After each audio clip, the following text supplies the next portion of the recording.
Welcome to the Making of a Nation, American History in VOA Special English. I'm Steve Ember. Today we tell about the administration of the 39th President of the United States, Jimmy Carter.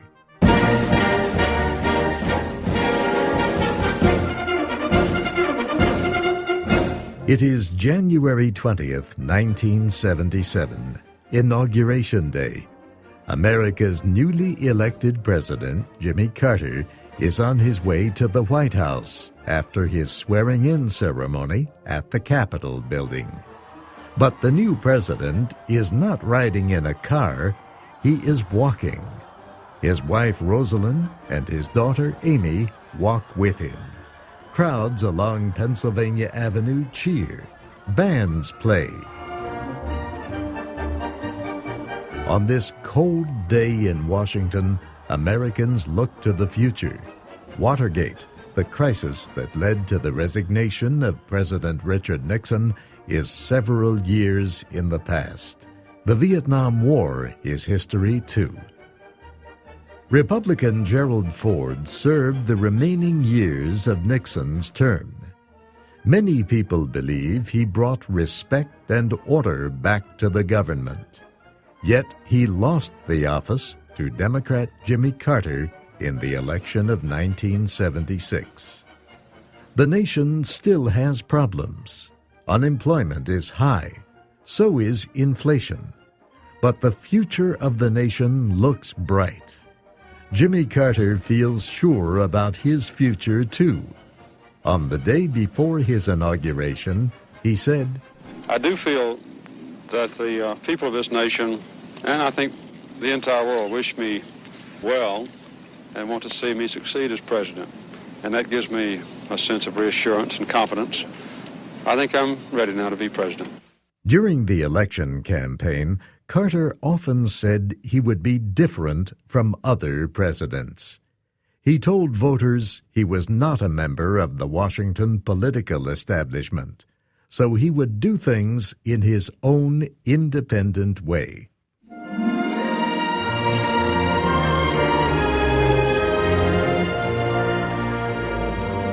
Carter was from Georgia, in the deep south of the United States. There had not been a president born in the South in more than 100 years. Carter studied nuclear engineering and attended the United States Naval Academy. He planned to stay in the Navy. Then his father died, and he decided to return to Georgia to operate the family peanut farm. Carter began his political life on the committee that supervised schools in his hometown of Plains, Georgia. He also served in other local offices. In 1966, he failed to win the Democratic nomination for governor of Georgia. For the next 4 years, he traveled around the state gathering support. He won the next election.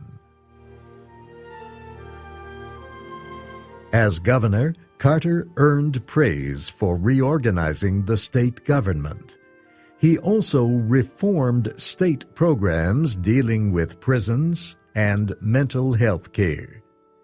In 1972, he offered himself as a candidate for vice president with presidential candidate George McGovern, but the Democratic Party chose someone else. Carter did not wait long to begin his next political move.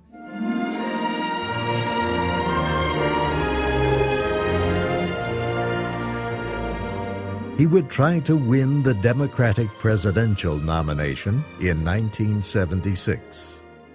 Jimmy Carter was hardly known outside the state of Georgia.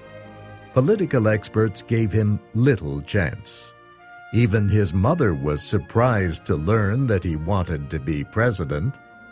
President of what? She asked. But the farmer and former governor had a plan. He would try to win his party's primary elections in the South. He believed this would give him enough support at the party convention to win the nomination. Other Democratic candidates tried to stop him, but his plan worked. By the time of the convention, he had enough support to win the nomination on the first ballot. In the general election, Carter defeated President Ford by almost 2% of the popular vote.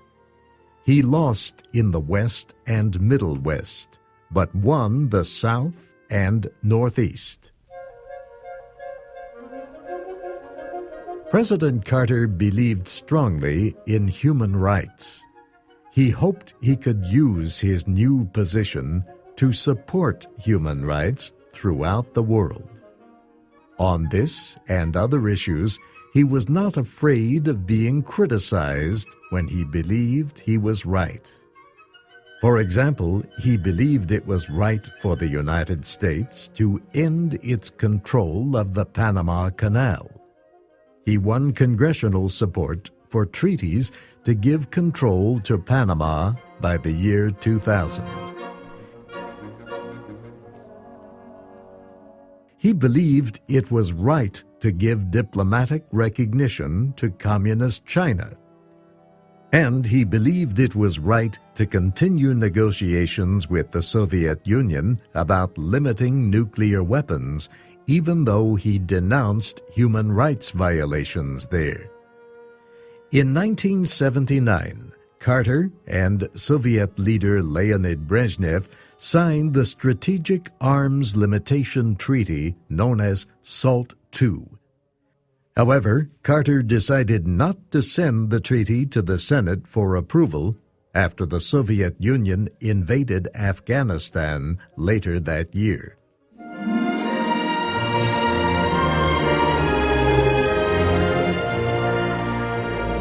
One of the finest moments of Carter's presidency took place at Camp David.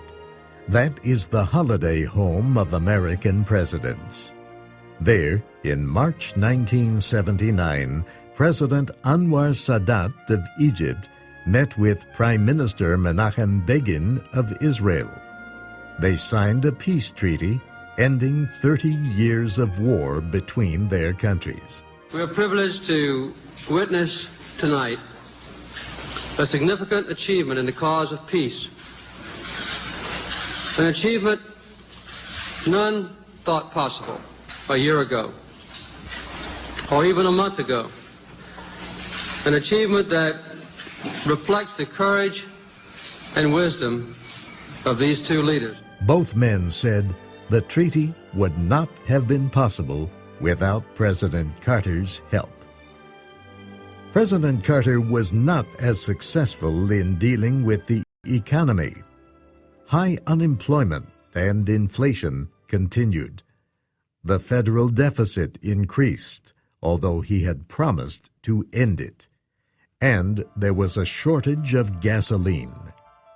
The shortage resulted when oil-producing countries limited production and exports.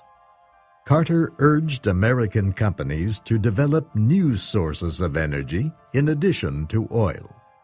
He said the United States needed to do this because it could not always depend on getting enough oil from other countries. This intolerable dependence on foreign oil threatens our economic independence and the very security of our nation. The energy crisis is real. It is worldwide. It is a clear and present danger to our nation. These are facts, and we simply must face them. I am tonight setting a clear goal for the energy policy of the United States. Beginning this moment, this nation will never use more foreign oil than we did in 1977. Never. From now on, every new addition to our demand for energy will be met from our own production and our own conservation. The generation-long growth in our dependence on foreign oil will be stopped dead in its tracks right now.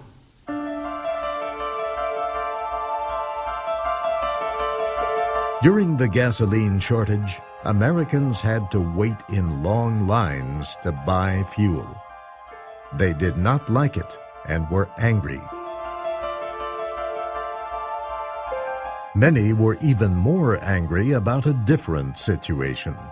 Like the gasoline shortage, it was a result of actions in another distant place. Good evening. The U.S. Embassy in Tehran has been invaded and occupied by Iranian students. The Americans inside have been taken prisoner. On November 4th, 1979, Muslim extremists in Iran seized the American embassy in Tehran. They took many hostages, including more than 60 Americans. The extremists said they were punishing the United States for being friendly with ousted Iranian leader Shah Mohammad Reza Pahlavi. The extremists refused to negotiate. They refused to release the hostages. In early April 1980, President Carter broke off diplomatic relations with Iran. He then ordered American military forces to try to rescue the hostages in Tehran. The operation failed. A sandstorm caused two of the aircraft to crash into each other. They went down in the desert hundreds of kilometers away. The failed rescue attempt had a major effect on the presidency of Jimmy Carter. Many Americans felt it showed that he could not do the job. Their respect for him continued to decrease as the hostages continued to be held. Other things were beginning to go wrong, too.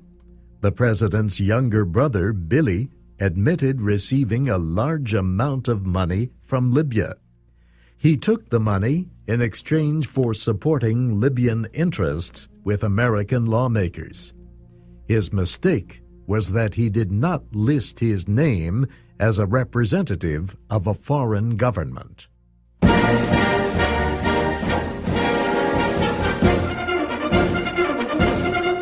1980 was a presidential election year in the United States. President Carter was expected to be the candidate of the Democratic Party, but his chances were almost ruined because of the situation in Iran. Carter hoped that concern for the hostages would unite the country behind him. Instead, support turned to blame. Senator Edward Kennedy of Massachusetts believed he could defeat Carter for the nomination. Kennedy won several important Democratic primary elections. But that was not enough. The party renominated Carter. Kennedy offered Carter his support, but not very strongly.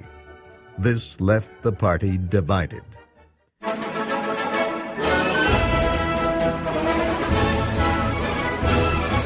The Republicans got ready to win back the White House. They hoped to do it with a strong appeal to American voters. The appeal came from a man who would become one of America's most popular presidents, Ronald Reagan. That will be our story next week.